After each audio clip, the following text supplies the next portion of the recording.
Hello friends, welcome to my channel. আজকে আমি তৈরি করেছি গোবিন্দভোগ চালের পায়েস। এটা সকলের ঘরেই তৈরি হয়ে থাকে, তবে আমি কিভাবে তৈরি করেছি সেটাই শেয়ার করছি। পায়েসের জন্য আমি এখানে 1/2 লিটার দুধ নিয়েছি। এবার দুধটাকে জাল দিয়ে নেব। গ্যাসের ফ্লেমটা এই সময় মিডিয়ামে রাখা আছে। এই সময় কিন্তু মাঝে মাঝেই নাড়তে হবে।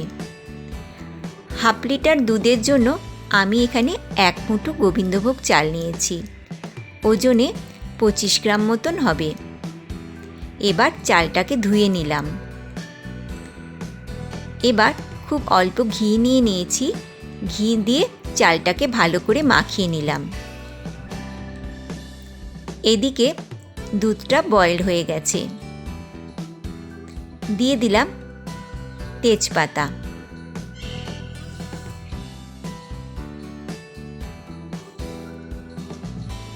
এবার দিয়ে দিলাম চাল।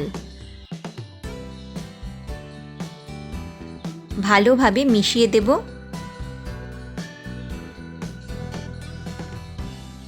গ্যাসের ফ্লেমটা মিডিয়াম টু লোতে করে দিয়ে এবার চালটাকে সেদ্ধ হতে দেব। এই সময় কিন্তু মাঝে মাঝেই নাড়তে হবে। সাইডে জমা সরগুলো দুধের মধ্যে মিশিয়ে দেব।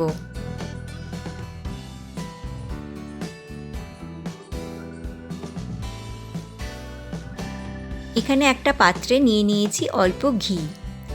ঘি গরম হলে গ্যাসের ফ্লেমটা একদম লোতে করে দিয়ে দিলাম কয়েকটা কাজু বাদাম আর কয়েকটা কিশমিশ। এবার হালকা ভাজা ভাজা করে নেব। হালকা ভাজা ভাজা হয়ে এসছে। এবার এগুলোকে একটা বাটিতে তুলে নিলাম। চালটা এবার সেদ্ধ হয়ে গেছে। এবার দিয়ে দিলাম 3 চামচ চিনি। চিনিটা আপনারা আপনাদের টেস্ট অনুযায়ী দেবেন। ভালোভাবে মিশিয়ে দেব। দিয়ে দিলাম ইলাইচি পাউডার। ভালোভাবে মিশিয়ে দেব। 2 মিনিট মতন হয়ে গেছে। চিনিটা ভালো মেল্ট হয়ে গেছে। এবার ভেজে রাখা ড্রাই ফ্রুটসগুলো দিয়ে দিলাম।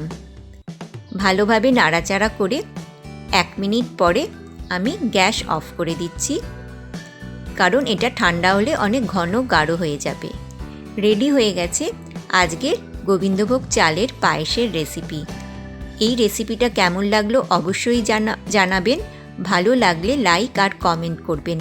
নতুন বন্ধুরা সাবস্ক্রাইব করবেন। ধন্যবাদ।